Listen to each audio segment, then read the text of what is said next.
Hey everyone, Denise here. I said I was going to do more layouts, and they're a little harder to do with Anna around. Cards take up less room, less space, so I have to wait until she's locked out of the basement, which I don't like to do to her because it's her favorite place to be, and it's the craft area, so I get it. But today is kitty chemo day, so she is at the doctor. So while I wait for her to come home and for her to be done and get the okay for the pickup, I had some kitty-less time, so I did some layouts. So let's show you the first one. Now, I did do 2 double layouts that I have a cutting guide for. So if you find that you're interested, you can post a comment on the Facebook page or send me an email, and I'll be happy to get that cutting guide to you. What you need for this is 2 different pattern papers that coordinate with each other. You'll see that I chose monochromatic. I used some from a Stampin' Up! Pack that I had. So I used some monochromatic here. You can use anything that you have that coordinates together. Then you also need 2 different color, also coordinating with your paper, solid cardstock sheets. So you'll have 8 sheets total, plus you need your mats. You need your base paper, so you need 2 more. So you have this, you can probably get this out of this. Now, the cutting guide will tell you how I cut everything, and I got the 4 layouts out of the 2 sheets. So that's how I did it. You don't have to do it that way, obviously. Optional would be photo mats. I did them in white here, and embellishments. Now you'll see here that I don't have a title. I don't have embellishments. I would probably put a cluster of hearts down here. I would put, I'm guessing, a matted or a shadowed title because of the busyness of the paper up there. The other page is exactly the same as this. So it's going to, you see, this is here, it doesn't butt up again, so it's not one continuous piece, but it's going to look just like this. So I can spill the title over into the 2 pages, whatever you'd like to use, flowers, whatever matches your paper and the photos that you have. I'm also a big fan of cutting my photos. I don't just use 4x6 on my layouts. You certainly can adjust this to whatever it is that best suits your needs. So here's what you're going to do. You're going to take your first sheet of pattern paper, and you're going to cut them both the same. Now, unless you're using the cutting guide, if you're using the cutting guide, follow the cutting guide because it will maximize your paper to do all 4 of these pages. But if you're just playing along with this at home, you need 2 squares like this, 10.5 by 10.5. And then you need, with your other paper, 2 4.5 by 11 pieces. And then from your solid cardstock, you need 2 1x12s. And then from the other cardstock, 2 1x12s. I cut mine out just with a scissor here. Sometimes I use the corner edge, the edge of the square punches, depending on the size and what size punch that I have. I'm never great at the banner cutting, so it is what it is. I'm okay with it. You can add a 3rd picture here and add a journaling box if you choose. These pictures are 3x3, so this mat is 3.5 by 3.5 is what I use here, and that's what I wrote there, 3.5 by 3.5. I use 2 on each page, but you can do 3 on each page and simply make it smaller, or you can use 2 4x6, 1 on each page, whatever works for you. All right, so let me show you how I put this together. So this is the one that is finished. This is the one with the pieces. So as we've cut everything, one of each of what you've cut is on here. So I'm going to take now this grid paper, obviously they don't make anymore because it's close to my heart and they're closed. And while I do like the Stampin' Up! Paper, the grid paper for 2 reasons.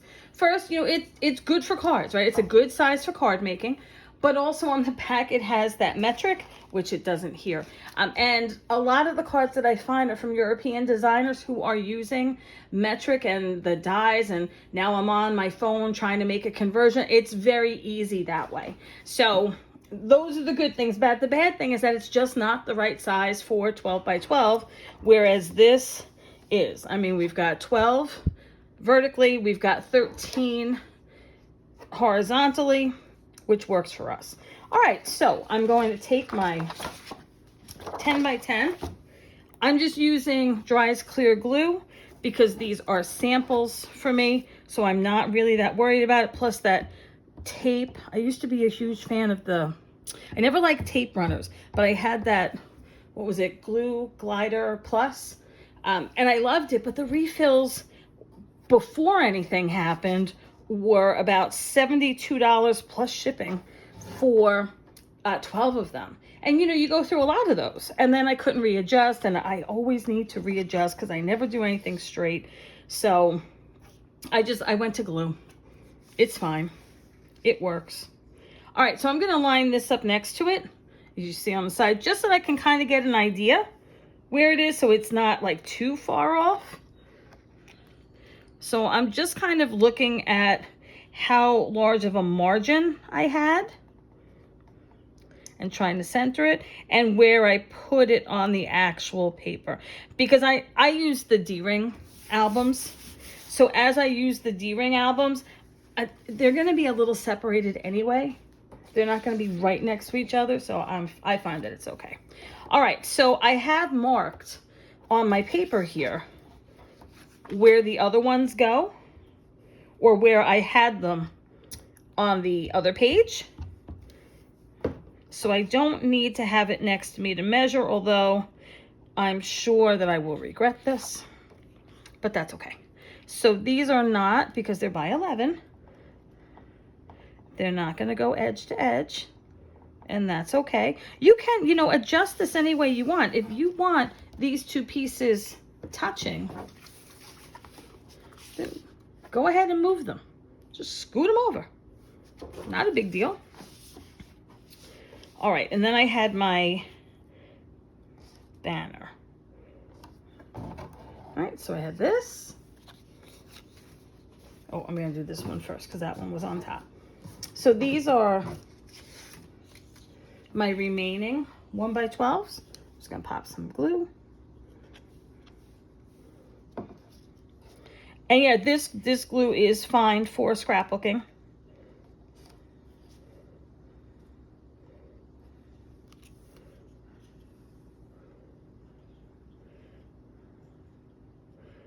All right, see, so that doesn't. All right, so let's see where that is. Oh, that's the bottom, okay.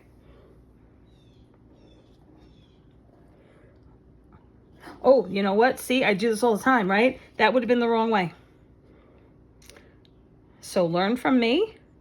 Make sure that your pieces are heading in the same direction, or the correct direction, because I almost put them on that way because I always naturally go that way. But this is the other side of the page, so you want them going in the opposite direction. And if I was scrapbooking, I would have that other sheet right next to me, and I would probably remember. I say probably because, who really knows if I really would? I'd like to think that I would. So these are probably going to be a little bit off when I put them next to each other. But that's okay. Actually, they're not. They're pretty good. All right, so I'm going to take my last two pictures in this series.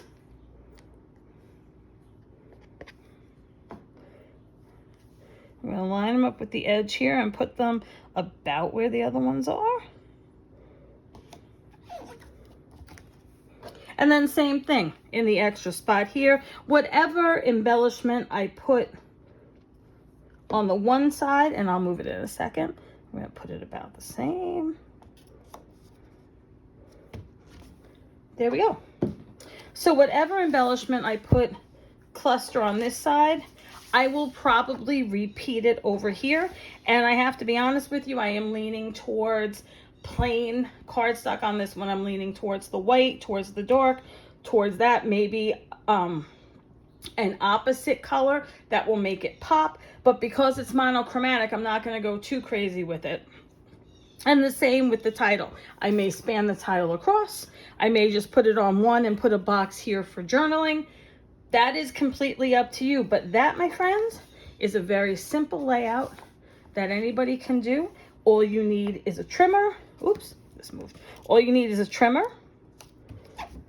adhesive, whatever adhesive you want, a pair of scissors, and your photos. That's it. That's all you need. So there's nothing fancy or nothing special that you need for this.